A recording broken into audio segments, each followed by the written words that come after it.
Perkenalkan, nama saya Syahda Moldiani dari kelas Hukum Internasional Publik H. Di sini saya akan menganalisa sedikit tentang Pulau Pasir milik siapa.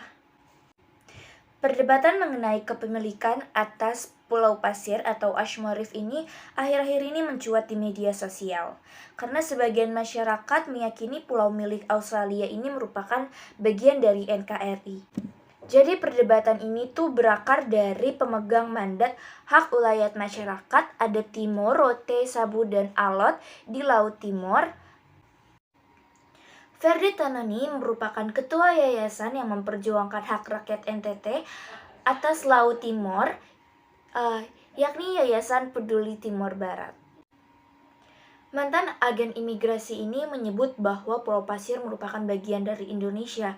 Kendati demikian, Australia menganggap wilayah ini merupakan bagian dari miliknya. Kementerian Luar Negeri RI pun juga menegaskan Pulau Pasir tidak pernah diklaim oleh Indonesia. Lalu, di manakah sebenarnya letak pulau yang menjadi pusat pertikaian ini? Dan apa yang mendasari klaim bahwa Pulau Pasir adalah bagian dari NKRI? Baik, jadi saya akan menjelaskan sedikit tentang letak Pulau Pasir ini. Ashmore Reef dikenal sebagai pulau pasir oleh orang Indonesia. Namanya berasal dari kata dalam bahasa Rote Nusa Sulokaek. Menurut Badan Pemerintahan Geoscience Australia, Pulau Pasir adalah bagian dari Kepulauan Ashmore dan Cartier. Kepulauan Ashmore dan Cartier terdiri dari Ashmore Reef dan Cartier Reef, serta laut teritorial yang membentang sekitar 22 km dari keseluruhan wilayah ini. Ashmore Reef meliputi bagian barat, tengah, dan timur kepulauan. Luasnya mencapai 58 km persegi. Cartier Reef mencakup Pulau Cartier dengan luas 167 km persegi. Kepulauan Cartier dan Ashmore yang tak berpenghuni terdiri dari karang dan pasir serta sedikit daerah berumput. Wilayah ini terletak di tepi luar landas benua Samudra Hindia dan Laut Timur.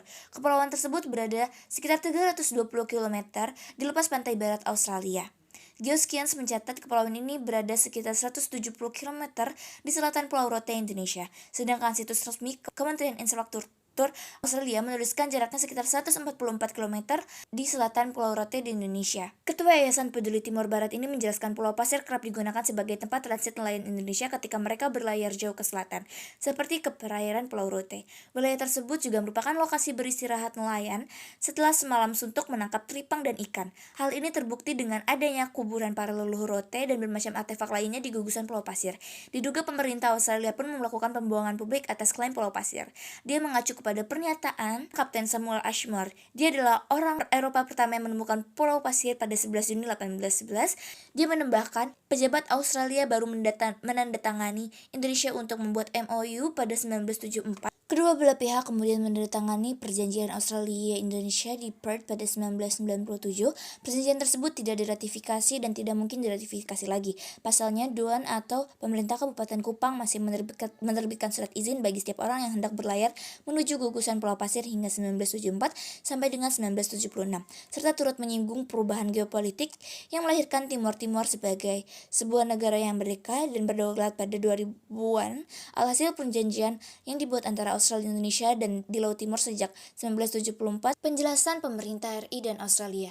Direktur Jenderal Asia Pasifik dan Afrika Kemlu RI, Abdul Qadir Jailani, menanggapi seruan Ferdi. Direktur Jenderal Hukum dan Perjanjian Internasional Kemlu RI, Laurentius Amri Jinangkung, turut mengeluarkan pernyataan serupa.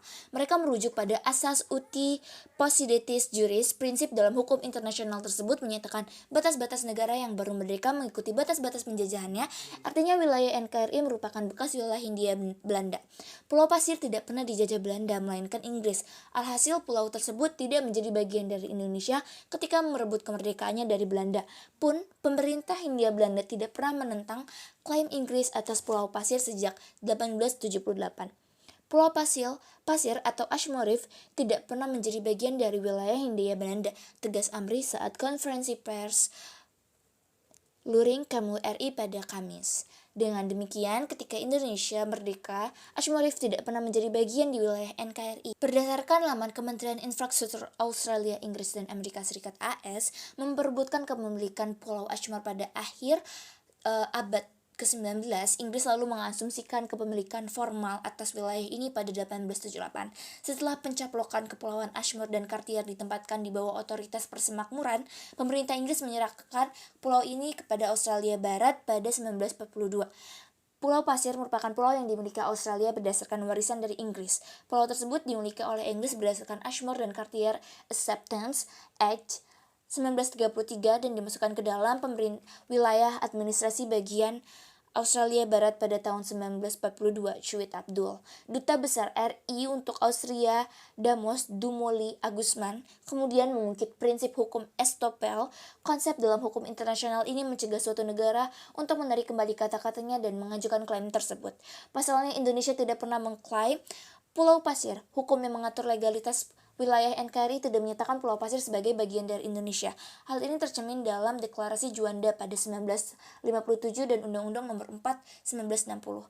Damas menambahkan argumen seputar kedekatan geografis pun tidak relevan dalam hukum internasional. Dia juga menolak argumen tentang adanya kuburan para leluhur rote sebab makam-makam serupa dapat ditemukan di negara lain. Selain uti possidetis juris, ada prinsip hukum lain yaitu estopel, yakni negara tidak boleh ujuk-ujuk mengklaim sesuatu yang selama ini secara tersirat melalui perilakunya sudah mengakui bahwa pulau itu bukan miliknya. Cuit Damos yang pernah menjabat jadi Dirjen Hukum dan Perjanjian Internasional Kemlu RI periode 2017-2021. Argumen kedekatan geografis juga tidak relevan dalam hukum internasional karena Pulau Mingias lebih dekat ke Filipina, tapi milik Indonesia. Pulau Hawaii, argumen bahwa banyaknya makam WNI sebagai basis untuk klaim juga kurang pas karena banyak makam WNI nelayan di Madagaskar dan tidak menjadikan RI berhak mengklaim pulau ini. Sekian penjelasan dari saya, semoga bermanfaat ya. Assalamualaikum warahmatullahi wabarakatuh.